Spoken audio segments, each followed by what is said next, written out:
नमस्कार दोस्तों, मेरा नाम जितेंद्र है। दोस्तों ये एक आप ये देख रहे हैं बोगनविलिया का एक पेड़ है जो मैंने डाली लगाई थी नीचे। वो जो मेरा बड़ा वाला गमला था जिसकी आप पुरानी जो वीडियोस हैं वो भी देख सकते हैं, उसकी एक डाली जो है मेरे डॉग ने तोड़ दी थी। तो मैंने पिछले सितंबर अक्टूबर में जो है इसे मिट्टी में लगाया था, आप ये देख रहे होंगे। और इसके साथ ये तुलसी निकल रही है। तो जो है इसको आज मैं जो है गमले में रिपोर्ट करने की सोच रहा था। तो इसका वीडियो शेयर कर रहा था, एक अपडेट। तो अब अगर आपको ये वीडियो हेल्पफुल और अच्छी लगे तो प्लीज़ सब्सक्राइब ज़रूर कीजिएगा, लाइक और कमेंट भी ज़रूर कीजिएगा। तो चलिए शुरू करते हैं। तो कोशिश करेंगे कि ये तुलसी है बिल्कुल बगल में ही है, जड़ बिल्कुल इसकी जो है मिल रही है। तो कोशिश मैं ये करूँगा कि तुलसी यहाँ लगी रहे और इसको अलग निकाल लूँ, लेकिन उससे पहले जो है इस गमले वाला बोगनविलिया इसको अलग कर दूँ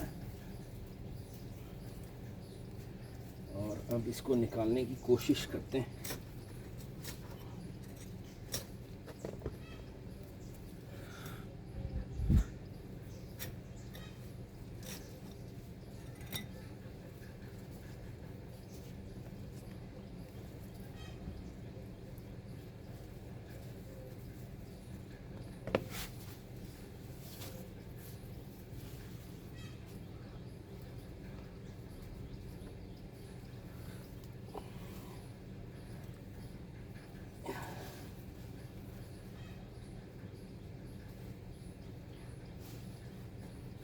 ये तुलसी को तो हमने वापस लगा दिया है। और ये देखिए जड़, आप ये देख रहे होंगे, यहाँ से मैंने ये काट के लगाई हुई थी, अगर आपको ये दिखाई दे रही होगी तो ये कट के यहाँ से कटिंग लगाई हुई थी और यहाँ से जड़ निकली हुई है, देखिए। तो कोई नहीं, अभी इसे गमले में लगा देंगे, उसके लिए अपडेट शेयर करता हूँ और उसकी क्या सावधानियाँ रखनी है लगाने के बाद वो भी देखेंगे। चलिए। तो दोस्तों जैसे ये मेरे पास एक बाल्टी रखी थी जिसमें मैंने अपना जो एक बॉन्जाई था वो बॉन्जाई पॉट में रिपोर्ट किया था। तो ये बाल्टी मेरी खाली हो गई थी, इसमें आज लगाएंगे। प्लास्टिक की बाल्टी है मेरे पास, ऐसी रखी थी। तो और ये जो है इस लोहे की बाल्टी में गोबर का खाद है, सड़ा हुआ गोबर का खाद है। ये देखिए, ये बारिश में रखा था, थोड़ा गीला हो रखा है, तो अच्छा है, हमें पानी डालने की ज़रूरत नहीं पड़ेगी मिट्टी में। तो आइए रिपोर्ट करते हैं। पहले इसको, पहले जो है मिट्टी को बाहर निकाल लेंगे। ये देखिए छेद, इसमें बहुत बड़ा छेद हो रखा है, तो इसके नीचे एक पत्थर लगा देंगे ताकि पानी और मिट्टी फालतू ना निकले इसकी। तो दोस्तों ये देख रहे हैं, ये टूटा हुआ जो मटका होता है उसका मेरे पास ये रखा हुआ था।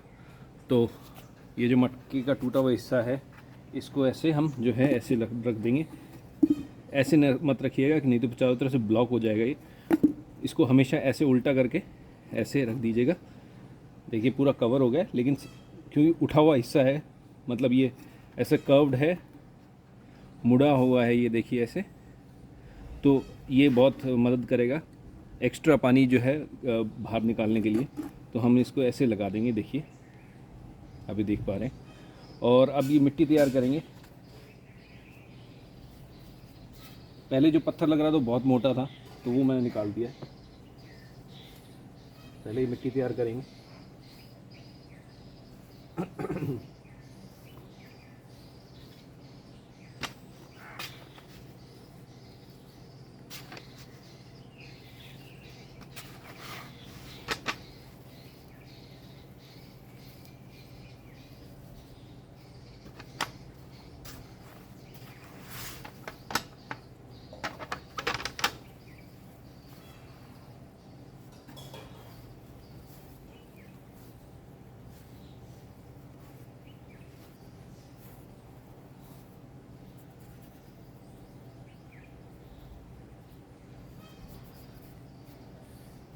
तो लगभग इसमें 40-60 मिट्टी 40 गोबर खाद की रेशो मिलाई है इसमें।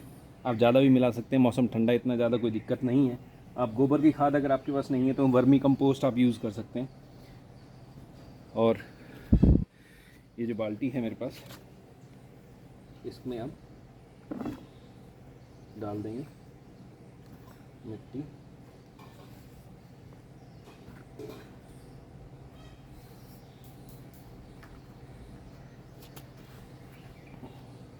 अब जो ये है इसको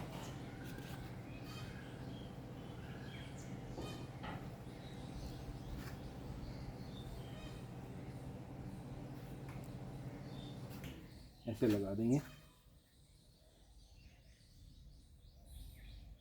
और इसके चारों तरफ जो है मिट्टी से भर देंगे इसे।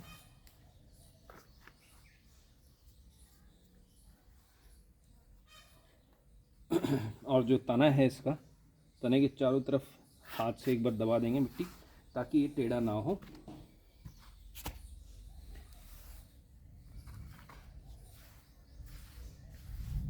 ये सारी मिट्टी जो है इसके ऊपर लगा देंगे और इसको ऐसे पहले सारा मिट्टी डाल देता हूँ, फिर मैं आपको बताऊंगा इसको क्या करना है, कैसे करना है, जिससे इसमें कोई दिक्कत ना हो।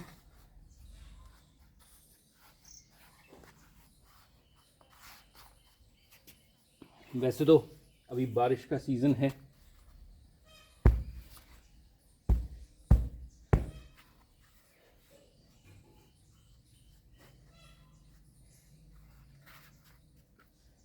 वैसे तो अभी बारिश का सीज़न है, कोई दिक्कत नहीं होगी, लेकिन फिर भी हमें, क्योंकि मौसम अभी फिर भी गर्म है, तो क्या करना है, आपको कुछ नहीं करना है इसका। आपको सिर्फ़ और सिर्फ जो है इसे छाया में रखना है, कम से कम 15 से 20 दिन, 2 से 3 हफ्ते आपको इसको छाया में रखना है। इसके पत्ते अभी ज़रूर मुरझाएंगे, हो सकता है बोगनवेलिया के पत्ते जो हैं इसमें झड़ भी जाएं, लेकिन बोगनवेलिया बहुत अच्छी तरह कटिंग से ग्रो हो जाता है। ये भी मेरा कटिंग का था, तो बहुत अच्छी तरह ग्रो होता है बोगनवेलिया कटिंग से।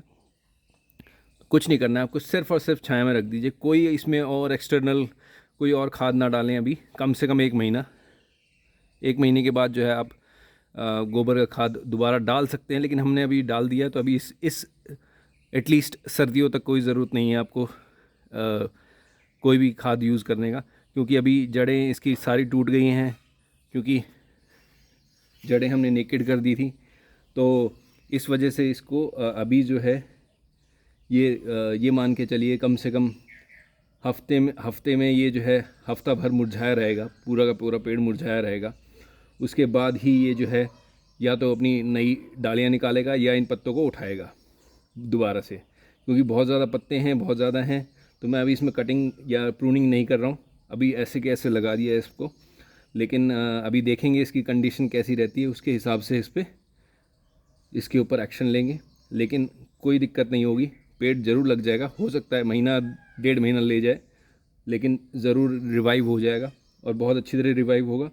और जैसे कि मैं बता रहा हूँ, छाया का ज़रूर ध्यान रखें, बिल्कुल छाया में रखें इसको, धूप में बिल्कुल ना रखें। धूप में रखेंगे तो बिल्कुल मर जाएगा पेड़। छाया में चाहिए इसको, बिल्कुल छाया, जहाँ पर छाया आ रही है। मेरा शेड है, उस शेड के नीचे इसे रख दूँगा, या किसी आप जैसी भी शेड हो, जैसा भी हो, धूप में बिल्कुल ना रखें उसको। ये बिल्कुल एक कह लीजिए कि अगर धूप में रख दिया तो पेड़ 80 to 90% पेड़ मरने की संभावना हो जाती है। लेकिन अगर आप छाया में रख देंगे, किसी भी पेड़ की जड़ को नेकेड करने के बाद, उसको रिपोर्टिंग के बाद उसको छाया में ज़रूर रखें। छाया में रख देंगे तो उससे मतलब 90-95% चांसेस हो जाते हैं, बल्कि 100% चांसेस हो जाते हैं कि वो रिवाइव ज़रूर करेगा। तो ये एक अपडेट था। अपडेट अगर आपको अच्छा लगा हो तो प्लीज़ सब्सक्राइब कीजिएगा और लाइक कीजिएगा। Thank you.